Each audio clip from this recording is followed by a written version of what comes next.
Olá, pessoal, boa noite a todos.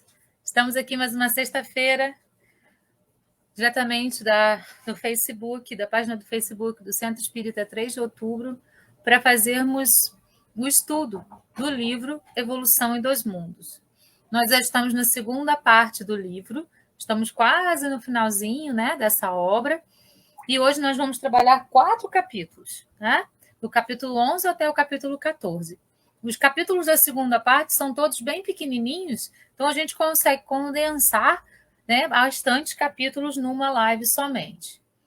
Para iniciar, vamos fazer uma oração, pedindo a espiritualidade superior, pedindo a Deus, pedindo aos nossos mentores, pedindo ao nosso anjo da guarda, para que eles possam nos conduzir, para que eles possam abrir os nossos canais de entendimento, as nossas percepções, para poder compreender tudo que essa obra tão maravilhosa vem esclarecendo para a gente durante esses meses que a gente está fazendo esse estudo. Gratidão, muita gratidão, e que nós possamos absorver tudo que seja necessário para a nossa evolução e para os nossos caminhos da nossa vida diária. Gratidão, muita gratidão à espiritualidade superior que tem conduzido todos esses momentos junto conosco. Peço que me conduzam hoje e me coloco à disposição em serviço. Estou em serviço da espiritualidade a partir de agora para poder passar as mensagens da obra nesses capítulos da segunda parte.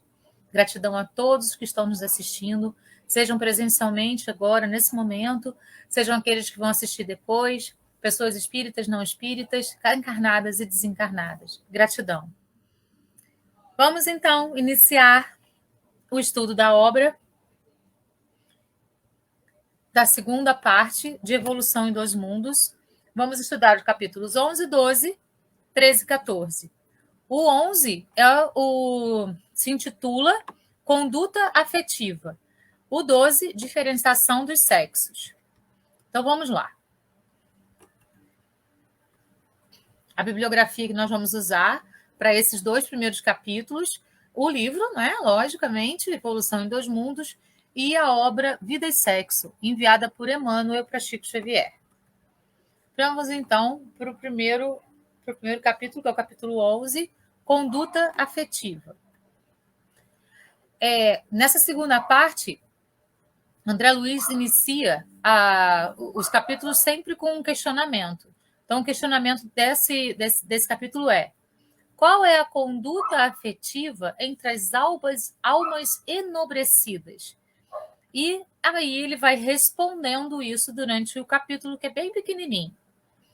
Quanto mais elevado o grau de aprimoramento da alma, mais reclamará espontaneamente a si própria a necessária disciplina das energias do mundo afetivo, somente despendendo-as em serviço nobre, por meio do qual opera a evasão das cargas magnéticas dos seus impulsos genésicos, transferindo-as para o trabalho em que se lhe projetam a sensibilidade e a inteligência.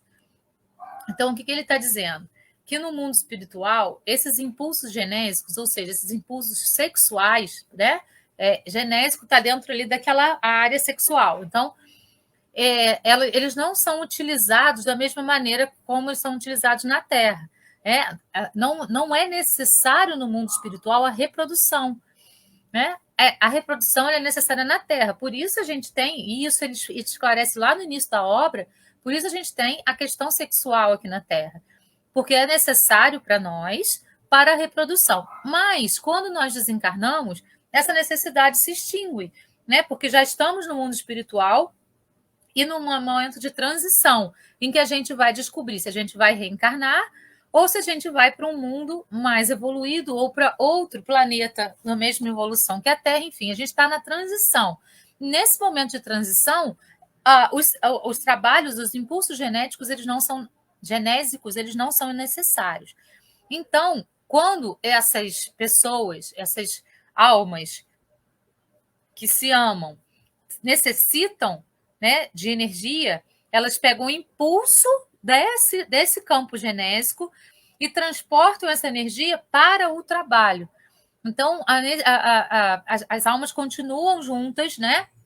Mas sempre trabalhando para o bem, evoluindo juntas, trabalhando juntas, e sempre nesse caminho que vai levar a construções bem positivas dentro daquilo que elas precisam fazer na área do bem, certo? Então, é nesse sentido que são trabalhados os campos aí genésicos, expandindo a energia para outros campos que sejam necessários naquele momento ali, aquele tipo de energia. Vamos então para a próxima parte.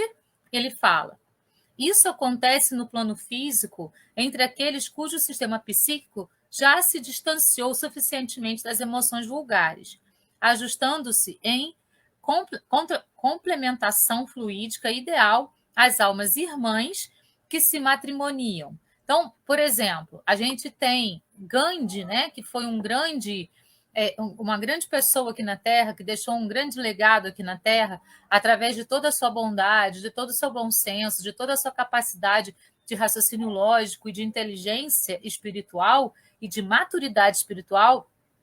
Ele e sua esposa alcançaram um nível de evolução tão profundo que essa necessidade sexual já não existia entre eles. Então, eles continuavam casados, continuavam dentro daquela harmonia matrimonial, sem necessidade dos impulsos genésicos.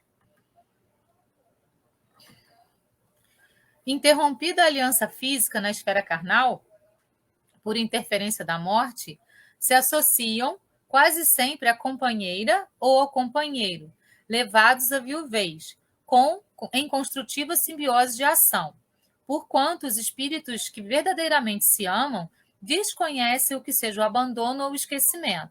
Então, o que ele está dizendo?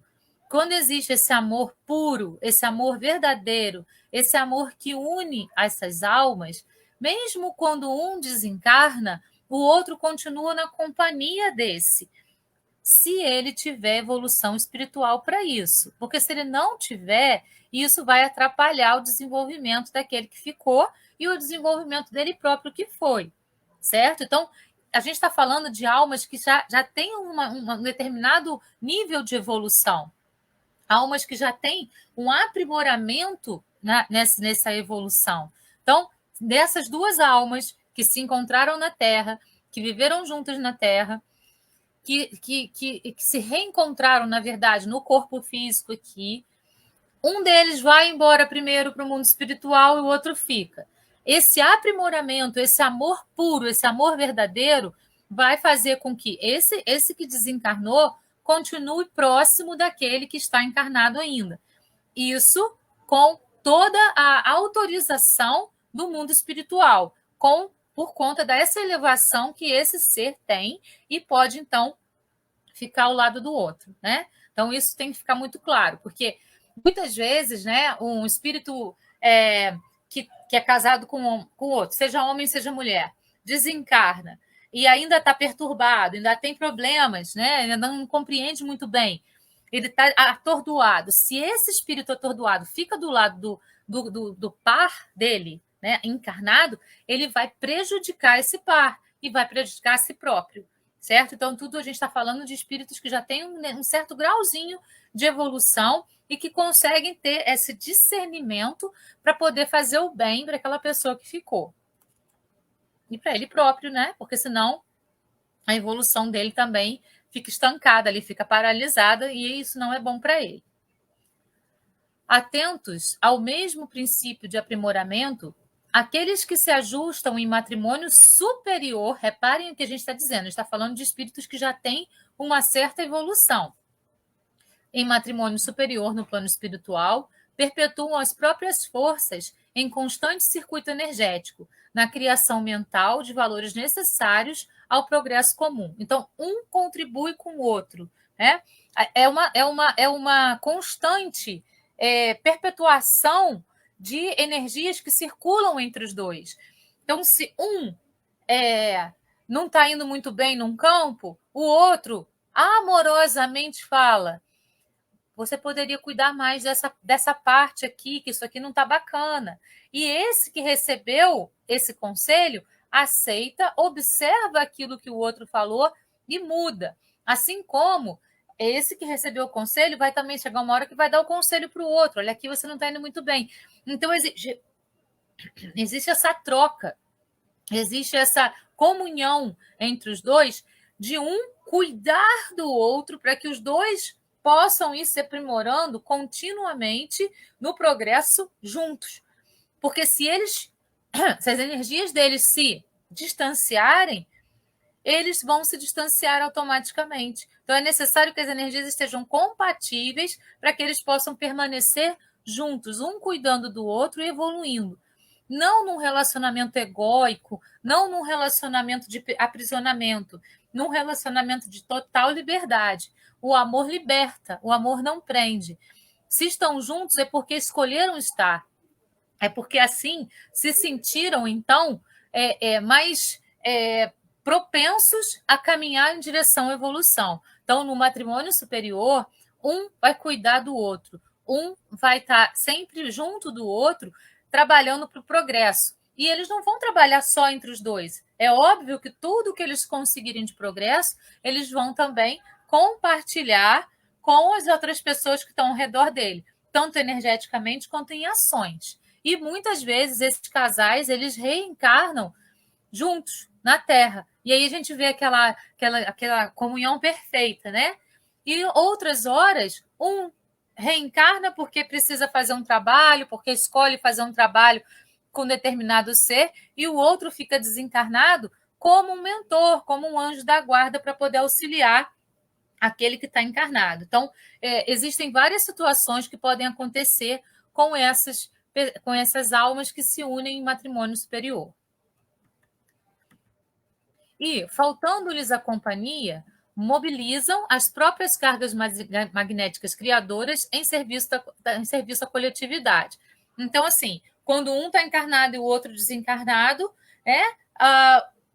o que está encarnado ele tem o dom do esquecimento, mas geralmente encontra com o ser amado em sonhos, né? Encontra no momento que está dormindo, mesmo que ele não lembre do sonho, existe o encontro energético, existe o encontro dos espíritos, e um vai dando conselho para o outro ali, a pessoa acorda e não lembra mais, mas está lá, né? Aí acorda parecendo que está com aquela ideia, nossa, eu dormi e acordei com uma ideia maravilhosa que vai poder contribuir com um monte de gente. Foi a conversa que teve com esse ser, né? Que é aquela alma que está sempre ali naquela companhia, junto, para poder, então, fazer com que as coisas aconteçam. E as pessoas vão mobilizando as cargas magnéticas criadoras em serviço da coletividade. Tudo isso que é combinado vai ser expandido, tudo isso vai ser colocado, tudo isso vai ser feito, e os dois vão trabalhando paralelamente juntos, mesmo sem a pessoa encarnada ter essa consciência plena de que isso está acontecendo.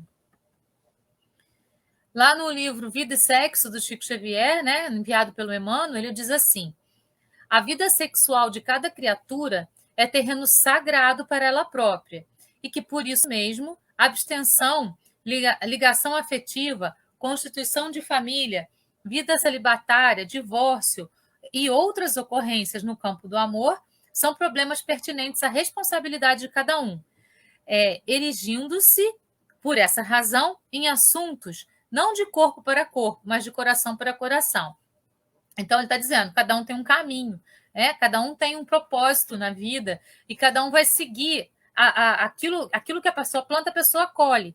Muitas vezes, essas almas que estão em matrimônio superior, um fica desencarnado e o outro reencarna. Esse que reencarna vem para cumprir determinados papéis na vida de pessoas. E muitas vezes isso pode acontecer de essa pessoa ter vindo para resgatar coisas com mais de uma pessoa, né, como em vida matrimonial na Terra, e cumpriu aquela missão, fez aquela passagem e acontece. Então, a gente não tem que julgar, porque a gente não sabe a programação reencarnatória de cada um. A gente não sabe o que cada um tem como propósito, o que veio fazer, o que fez o que programou para a sua própria existência, quais as escolhas enquanto estava encarnado que essa pessoa fez para poder, às vezes, modificar a programação reencarnatória e enveredar por um outro caminho, que às vezes vai ser melhor, ou que às vezes não vai ser melhor, mas que vai trazer aprendizado, tudo. absolutamente tudo. Todas as nossas escolhas trazem aprendizado para a nossa existência. E é isso que é importante. Por isso a gente precisa não julgar.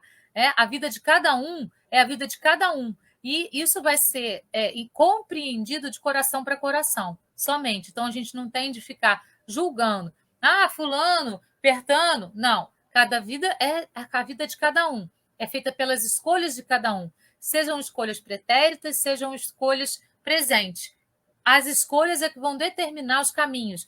E esses caminhos vão levar a aprendizados. Então, a gente não tem de julgar ninguém. Cada um está no nível de evolução, cada um sabe o que precisa para poder evoluir. E se não sabe, vai aprender com os próprios erros. O que a gente planta, a gente colhe. Ainda no livro Vida e Sexo, ele diz: abençoai e amai sempre. Diante de toda e qualquer desarmonia do mundo afetivo, seja com quem for e como for, colocai-vos em pensamentos no lugar dos acusados, analisando as vossas tendências mais íntimas, e após verificardes se estáis em condições de censurar alguém, escutai no âmago da consciência o apelo inolvidável do Cristo: amai-vos uns aos outros como eu vos amei. Antes de julgar, a gente tem que pensar também na passagem em que Jesus diz para o povo que queria apedrejar Maria Madalena: atire a primeira pedra quem não tem pecado. Então, às vezes, a gente quer expurgar os nossos pecados acusando e julgando os outros, mas a gente está expurgando aquilo que está nos incomodando, na maioria das vezes. Então, vamos abençoar as pessoas. Ao invés de julgar, ao invés de jogar pedra, ao invés de condenar, rezar, fazer oração pelas pessoas, emanar pensamentos de amor para as pessoas, amar uns aos outros como Jesus nos amou. Esse é o ensinamento. Segundo capítulo, diferenciação dos sexos. A gente sempre ouve falar, dentro do espiritismo, que não existe, que o espírito não tem sexo, E então ele vem trazer essa explicação para a gente poder entender isso aí. Então, quando ele inicia sempre o capítulo com uma pergunta: como se iniciou a diferenciação dos sexos? Princípios espirituais, teor de forças. Inteligências superiores sustentam a evolução, dirigem a reprodução sexuada, dando origem à formação dos órgãos masculino e feminino, que evoluíram para a formação formas genéticas do homem e da mulher na atualidade. Aperfeiçoamento fisiológico das criaturas que ainda não foi terminado. Lá nos primeiros capítulos da parte 1, quando André Luiz vai explicar como que foi todo o processo de formação do povoamento da Terra, ele explica isso ainda detalhadamente. Ele fala que foram feitas experiências com seres microscópicos que eram assexuados e foram fazendo experiências para que eles pudessem ser, então, sexuados. As algas, lembra que a gente estudou sobre isso lá no início dessa obra? Até aperfeiçoar esse relacionamento sexuado, para poder, então, ir evoluindo as espécies vagarosamente até chegar à obra-prima, que é o ser humano, que ainda não está terminada. Nada aqui na Terra está terminado. A Terra é um grande laboratório, e ele deixa isso muito claro no início dessa obra. Ele fala que os engenheiros e arquitetos divinos, eles têm feito experiências após experiências no aprimoramento de todas as criaturas que pertencem à Terra, inclusive o homem. Então, o homem continua em perpétuo aperfeiçoamento. Ele ainda não é um ser terminado, acabado. Ainda existem pesquisas sendo feitas pelos arquitetos e pelos engenheiros espirituais que vem aperfeiçoando o corpo físico do homem, assim como o corpo físico de todos os animais, as tendências dos animais, a maneira como os animais se comportam, as plantas, e tudo na Terra vem sendo aperfeiçoado. Então, a partir dessas experiências que eles foram fazendo na Terra, eles perceberam que era interessante ter essa reprodução sexuada. Experimentaram isso em seres menos evoluídos, como ele mesmo fala, para que quando chegasse lá nos mamíferos, que são seres mais desenvolvidos, pudesse, então, trabalhar essa questão sexuada até chegar ao homem, que é essa obra máxima aí aqui na Terra. Não podemos esquecer, porém, que o trabalho evolutivo no aperfeiçoamento fisiológico das criaturas terrestres ainda não foi terminado, prosseguindo como é natural no espaço e no tempo. Então, a gente está ainda em perpétua evolução, né? A gente está indo em trabalho de aperfeiçoamento constante. E os engenheiros e arquitetos espirituais estão trabalhando incessantemente para que esse aperfeiçoamento continue acontecendo. Quanto à perda dos característicos sexuais, estamos informados de que ocorrerá espontaneamente quando as almas humanas tiverem assimilado todas as experiências necessárias à própria sublimação, rumando, após milênios de burilamento, para a situação angélica, em que o indivíduo deterá todas as qualidades nobres inerentes à masculinidade e à feminilidade, refletindo em si, nos degraus avançados da perfeição, a glória divina do Criador. Então, o que ele está falando? Ora, nós encarnamos como homens, ora, nós encarnamos como mulheres. O espírito não tem sexo, né? Então, dependendo ali da experiência pela qual a gente tem que passar, do aprendizado que a gente tem que ter, a gente vai reencarnar como homem ou como mulher. A maioria dos espíritos escolhe, né, um sexo para poder reencarnar mais vezes. Então, a gente tem assim, características mais próprias de um sexo determinado. Mas vamos alternando. Ora a gente reencarna como mulher, ora como homem. Eu já me vi, né, em algumas regressões que fiz, como homem. E me vejo na maioria das regressões, e eu faço regressões espontâneas, né? Isso não é muito comum, mas muitas vezes em sonhos ou então em meditações, eu consigo, sem querer, fazer essas regressões e me vejo em outras vidas com características diferentes. Então, já me vi como homem, mas na maior parte das minhas existências que eu consegui visualizar, me vi como mulher, né? Então, assim, existe essa tendência do espírito em se simpatizar mais com um sexo ou com o outro, mas isso não impede de que esse espírito reencarne no sexo que ele não simpatiza tanto ali, tá?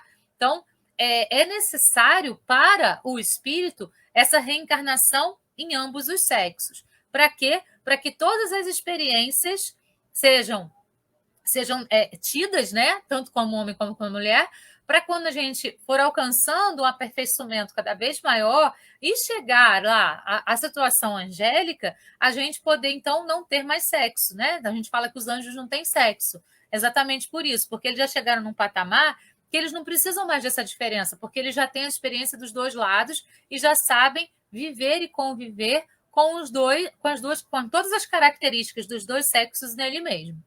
Tá? Então, é importante isso para que a gente possa evoluir, para que a gente possa se aperfeiçoar cada vez mais.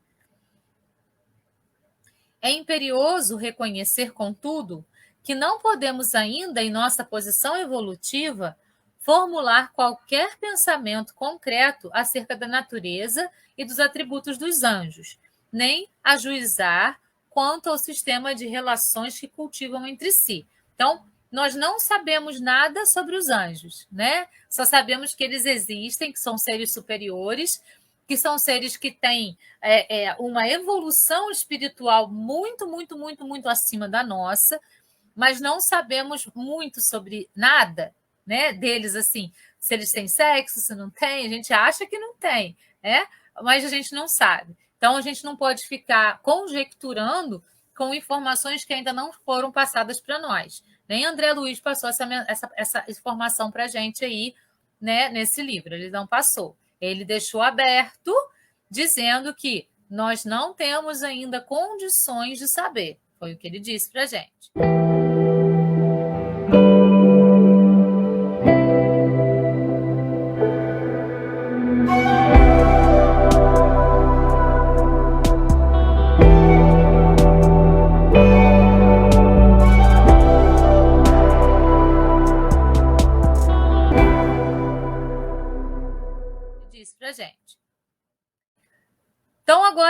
vamos para os capítulos 13 e 14. O capítulo 13 fala sobre gestação frustrada e o 14 sobre aborto criminoso. Vamos a eles, então. Para poder falar sobre esses 2 capítulos, nós vamos utilizar, além da obra Evolução em 2 Mundos, o Livro dos Espíritos e o Consolador, enviado por Emmanuel para Chico Xavier. Então, vamos lá. Gestação frustrada. É um capítulo muito pequenininho, de uma meia página só. Então, como ele sempre faz, inicia o capítulo com uma pergunta. Como compreendemos os casos de gestações frustradas quando não há espírito reencarnante para arquitetar as formas do feto? Aí a resposta é: em todos os casos em que há formação fetal, sem que haja a presença de entidade reencarnante, o fenômeno obedece aos moldes mentais maternos. Moldes mentais maternos, o que são isso? Os desejos de ser mãe, provocação de reajuste do centro genésico, automatismo e reflexão, recusa deliberada da gravidez, expulsa a entidade reencarnante, desarticula os processos celulares de constituição fetal, desistência do espírito reencarnante. Então, quando a mãe está grávida de um feto que não tem espírito, né, isso, segundo André Luiz, obedece aos moldes mentais maternos. Né? Então, o desejo da mãe, um desejo muito grande de ser mãe. Então, causa ali um automatismo, uma reflexão de um feto formado sem ter um espírito que seja destinado para ele. Ou o contrário, com a recusa deliberada da gravidez. Então, entram em conflito os espíritos da mãe com aquele espírito que iria reencarnar ali, que desiste de reencarnar. Né? A mãe expulsa essa entidade reencarnante, ou o próprio espírito não se sente acolhido e desiste. E aí há a desarticulação dos processos celulares da constituição fetal. Então, sobre esse capítulo, ele é rapidinho, ele é meia página mesmo, ele é muito curto. Agora, o capítulo 14, o aborto criminoso. Então, quando a mãe resolve fazer o aborto. Contradições. Eliminação de embriões gerados na fertilização in vitro, gravidez múltipla. Redução de embriões, substância química é introduzida eliminando um ou mais embriões em útero. Esse é um tipo de aborto, né? Isso está lá no Livro dos Espíritos. A pílula do dia seguinte. Não, na verdade, isso não está no Livro dos Espíritos, não. Só a última pergunta, né? Isso aqui são convenções que foram colocadas dentro do que é considerado aborto pela sociedade hoje. A pílula do dia seguinte impede o processo de clivagem. Não é aborto, porque não houve nidação.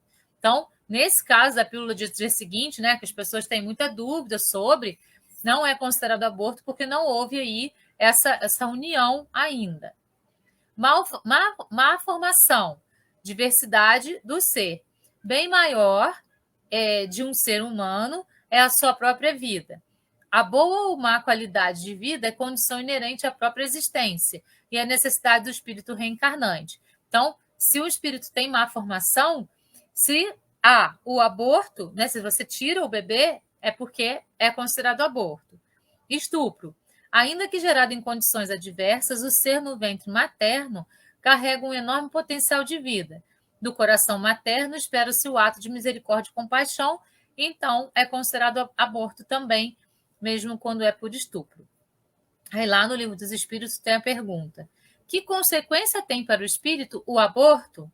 E a resposta do Espírito da Verdade: é uma experiência nulificada e que ele terá que recomeçar.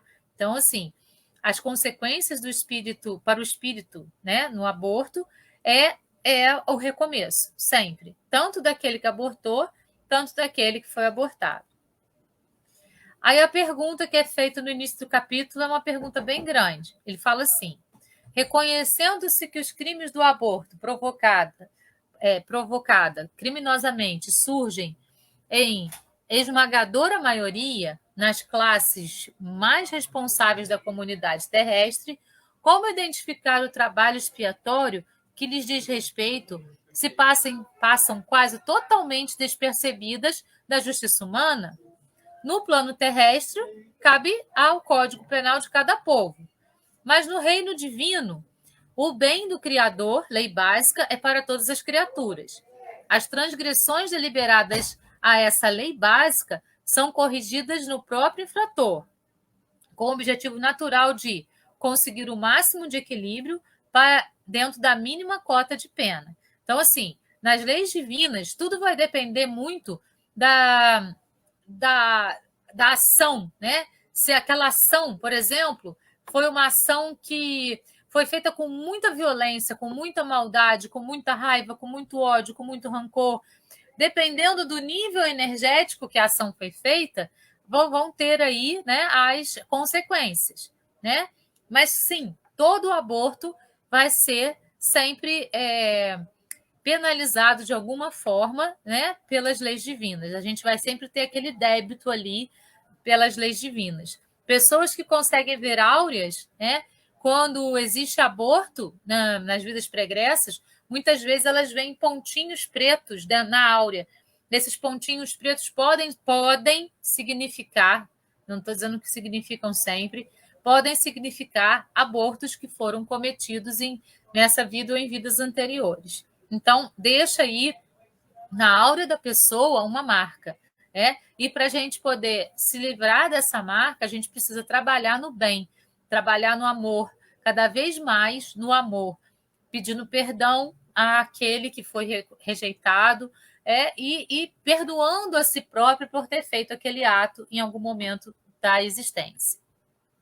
Observemos, então, que a lei básica ou bem do Criador baseia-se na justiça perfeita, oriunda do perfeito amor de Deus. Que toda reparação deve ser entendida em termos de vida eterna, e não na vida fragmentária que conhecemos da encarnação humana.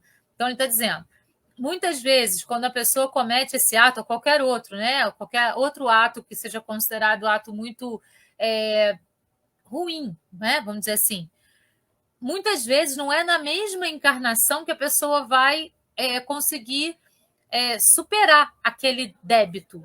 Vai ser em encarnações sucessivas, em outros momentos da encarnação dele. Então, por exemplo, eu cometo aborto nessa existência, nessa vida. Pode ser que eu vá reparar isso daqui a 2 ou 3 vidas minhas, ou na próxima vida. Nem sempre é dentro da mesma fragmentação da vida humana. O que ele chama de fragmentação? A reencarnação, porque o espírito é eterno e ele vai se fragmentando dentro da desencarnação, encarnação, desencarnação, encarnação. Que cada existência, vida fragmentária, tem seus acertos e erros, e que a misericórdia divina não quer o sofrimento eterno do delinquente, mas que o mal seja suprimido com a possível redução do sofrimento. Então, assim, a pessoa que faz o aborto, ela vai ter aquela culpa dentro dela. E essa culpa é que vai gerar para ela os problemas que ela vai ter, né? Eu ontem mesmo, né, fiz uma live falando sobre o que é o karma. Né? As pessoas falam assim, isso é meu karma, eu tenho que passar por isso. Karma, do sânscrito, significa ação. Então, o que é o karma? É a ação que eu faço, é aquilo que eu vou plantar, que vai gerar uma reação ou que vai gerar uma colheita. Então, o karma é o resultado do meu plantio, é o que eu colho a partir daquilo que eu plantei.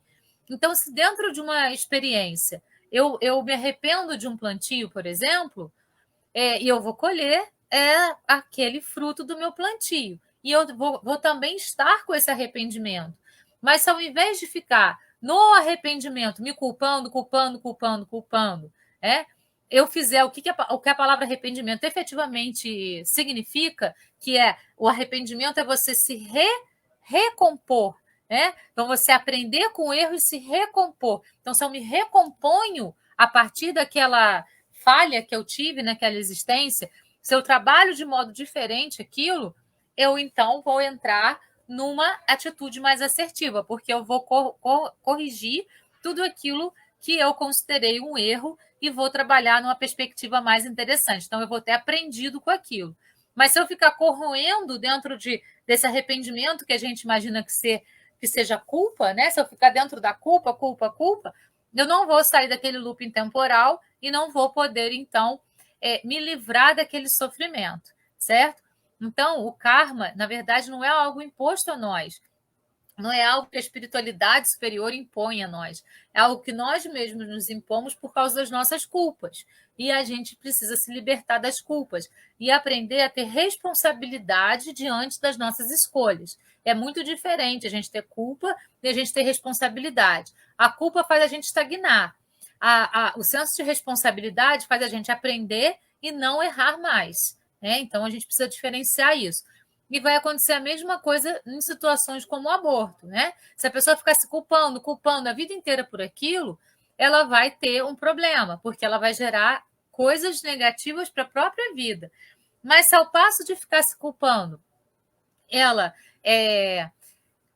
compreende que naquele momento da vida dela o que ela tinha para dar, que não foi uma ação benéfica, pede perdão ao ser que foi abortado, se perdoa por aquele ato, segue em frente e vai construindo coisas positivas, aí sim ela vai ter aprendido a lição e vai ter, então, caminhado em busca da sua própria evolução. A lei divina quer isso de nós, quer que a gente supere, né, todas as nossas falhas, porque Deus sabia que a gente ia errar. Ele nos deu o livre-arbítrio. Então, ele sabia que a gente ia errar. Mas o que ele espera é que a gente aprenda com os nossos erros. E não que a gente fique estagnado numa culpa que não vai nos levar a lugar nenhum. A cada um de acordo com suas próprias obras. Arquivamos em nós as raízes do mal praticado para extirpá-las, à custa do esforço próprio, em companhia daqueles que sintonizem com a nossa faixa de culpa, espíritos incursos em regeneração da mesma espécie. Então, quanto mais a gente se culpa, mais a gente baixa o nosso campo vibracional e mais a gente entra em contato com espíritos que têm o mesmo nível de culpa. E aí a gente vai começar o processo obsessivo. Quanto mais a gente compreende as nossas debilidades, a gente pede perdão e a gente se perdoa, a gente vai expandindo o nosso campo áureo e entra em contato com espíritos superiores, que vão nos ajudar a nos perdoar e a prosseguirmos no caminho da evolução. A escolha é sempre nossa. O aborto delituoso desajusta as energias psicossomáticas com profundo desequilíbrio do centro genésico no homem e na mulher, sendo o desequilíbrio muito mais grave na mulher, em virtude da responsabilidade assumida frente à vida que ela prometeu honrar com nobreza na maternidade sublime. Então, causa problemas tanto para o homem que apoia o aborto, tanto para a mulher que aborta. No campo genésico, né, que é aquele chakra, que é o segundo chakra, que é o segundo centro de força, que a gente tem um básico virado para o chão, o segundo que fica aí dentro da área sexual, de todos os nossos órgãos sexuais. Então, vai causar desequilíbrio, tanto para o homem quanto para a mulher, mas principalmente para a mulher, porque foi ela que deixou que o ato se configurasse nela mesma. Por que isso ocorre? Por causa do remorso, pela assimilação das vibrações de angústia, desespero, revolta e vingança dos espíritos reservados para os filhos. Então, assim, esses espíritos vão, se eles forem desequilibrados, se eles estiverem com raiva, eles vão passar todas essas energias para a mãe, que está permitindo aquilo, e para o pai também, né? Que está permitindo que aquele ato aconteça e que está impedindo a reencarnação dele. No homem, moléstia testiculares. Quando a gente desequilibra um centro de força, esse centro de força, estando desequilibrado, ele está lá no corpo espiritual. Ele vai transmitir para o nosso corpo físico as energias desse desequilíbrio e vão transmitir doenças para o nosso corpo físico, né? A gente estudou, a gente fez aí, ano passado, aqui no centro, o estudo sobre os centros de força. A gente trabalhou cada um, os 7, um por um, e entendeu como que acontecem os desequilíbrios desses centros de força, que são mostrados para nós por André Luiz também, em várias obras dele. Então, no homem, moléstias testiculares, desendocrinias diversas, distúrbios mentais, com evidente obsessão por parte de forças invisíveis, emanadas e entidades retardatárias que ainda encontram dificuldade para escurtar-lhes a deserção. Nas mulheres, choques traumáticos no corpo espiritual, angústias indefiníveis, sentem diminuídas moralmente em si mesmas, miopraxia do centro genésico, falta de força nas células ciliadas para a condução do óvulo e alimentá-lo, que leva à gravidez ectópica ou localização heterotópica do ovo, problemas de endométrio, placenta baixa ou prévia, endometriose, a salpingo, nossa, esses nomes são muito complicados de ler, oforite, aderência das pregas da mucosa tubária, tumores ovarinos e de trompa, síndromes circulatórias, cardiopatias, eritroblastose fetal. Todas essas doenças, tanto no homem como na mulher, podem não se desenvolver naquela mesma encarnação, mas pela culpa que eles carregam, podem se desenvolver em encarnações para frente, né? Encarnações futuras, porque eles estão ali com aquela culpa naquela região, com aquela culpa que se acumula naquela região, e muitas vezes eles vão desenvolver isso em encarnações mais nas vidas futuras. Para melhorar a própria situação, o que deve fazer a mulher que se reconhece na atualidade com dívidas no aborto provocado, antecipando-se desde agora no trabalho da sua própria melhoria moral, antes que a própria existência lhe imponha as aflições regenerativas? Sabemos que é possível renovar o destino todos os dias. Quem abandonou os próprios filhos pode hoje afeiçoar-se aos filhos alheios, necessitados de carinho e abnegação. O próprio Evangelho do Senhor, na palavra do apóstolo Pedro, adverte-nos quanto à necessidade de cultivarmos ardente caridade uns para com os outros, porque a caridade cobre a multidão de nossos males. Então, é aquilo que a gente acabou de comentar, né? A gente precisa se perdoar, a gente precisa pedir perdão para aquele serzinho que a gente abortou e trabalhar no sentido do bem. Então, se a gente rejeitou uma criança, a gente pode, então, no futuro, abraçar crianças, né, de outras pessoas que precisam de carinho, que precisam de apoio. A gente precisa pagar o mal com o bem, como disse Kardec na sua obra, né? No Evangelho. A gente precisa pagar o mal com o bem, sempre com o bem. Se a gente trabalhar no sentido do amor puro, que é a grande religião que Jesus deixou para a gente, tudo vai caminhar de maneira perfeita. Então, todos os erros que a gente comete, a gente consegue reverter trabalhando sempre no amor. O amor, só o amor que conhece o que é verdade. E a gente trabalhando no caminho do amor, a gente conhece a verdade. No Livro dos Espíritos, Allan Kardec pergunta: o abortamento voluntário é um crime qualquer que seja a época da concepção? Existe sempre crime quando transgrides a lei de Deus.